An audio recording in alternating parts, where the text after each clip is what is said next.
When 85% of all meat in the grocery store is controlled by 4 companies, what does that actually do for like the small American rancher? How does that Puts them out affect of them? business. Puts them out of business. Right now, I'm telling everybody, and let's back up so people can understand kind of how I operate. I want everybody to understand where I'm speaking of is not judgment, and a lot of people take things personal these days. A lot of people out there suffering. A lot of people don't know how. A lot of people are overweight. A lot of people are having metabolic issues. This is not a judgment to them. We all got here together as a nation. So just know, I report everything from me witnessing, and as Jason Rick says, observational science. That's what I do.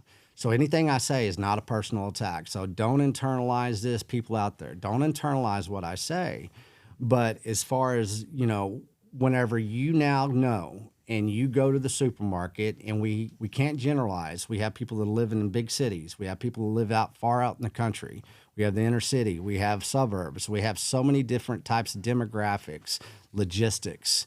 So let's talk about a generalization. Whenever you go to the supermarket right now, you're putting a nail in the coffin to the independent rancher producer in the United States of America.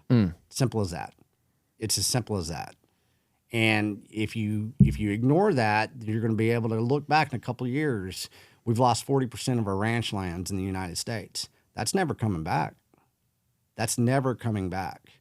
What happens whenever you lose basically control of your food systems as a nation? Well, you lose your nation. It's as simple. That's what's happening. And so our health reflects it. Basically what's going on as far as cattle right now. During COVID, JBS was able to manipulate the retail side of things at the supermarket for a tune of $500 million in profit. What did the administration do? They fined them $56 million.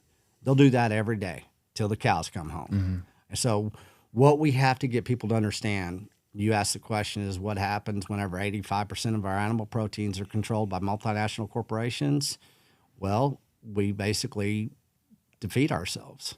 We basically help them. Our consumer demand is now supporting the multinational system that is now bankrupting the independent rancher and producers across America. Simple as that. That is definitive. It's not like scare tactics. That is happening right now.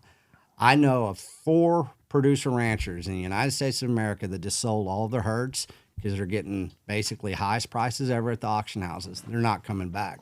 Their children aren't taking over. They liquidated out. That's part of a consolidation and centralization that happened in the hog industry. And now the same people that went after the hog industry, which is Tyson, are now going after our cattle industry. And so within 18 months, you're going to see that attempt at centralization and consolidation of our cattle supplies. And right now, we're at the lowest inventories we've ever had in the United States of America as far as our cattle. That's pretty scary. Used to, we go through these cycles, right? You go through consolidations, and you'll have a collapse of the wholesale cattle industry, and they're like, all right, we just build our herds. Well, it's like petroleum. We have our reserves, right?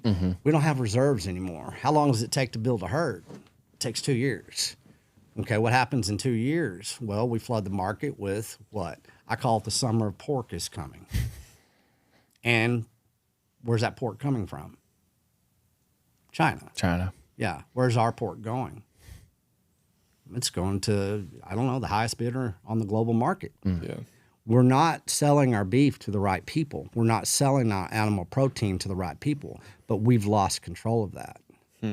And within the global distribution model with these aggregators, if I could right now, I could fill 50 containers of animal protein and ship them across seas, and I could make money off of that.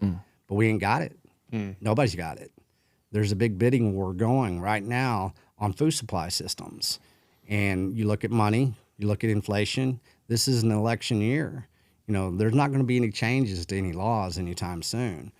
Things are going to happen over the next 18 months that this is going to be a monumental shift that happened. Same thing happened in the 70s. Yeah. Yeah. It's almost like there's a war on 2 fronts. The one war is just nutritional policy and guidelines in general in the US, where 63% of all calories are coming in the form of ultra processed foods. Right. And understanding that the antidote to that is eating more red meat and animal products. But then the second part of the war is actually the fact that now we're just basically losing our farmland overseas, which I think more people are starting to come away to the fact that what we're taught about nutrition is absolutely incorrect and animal products are healthy. Right. But I don't think people realize the fact that we're actually losing our farmland overseas.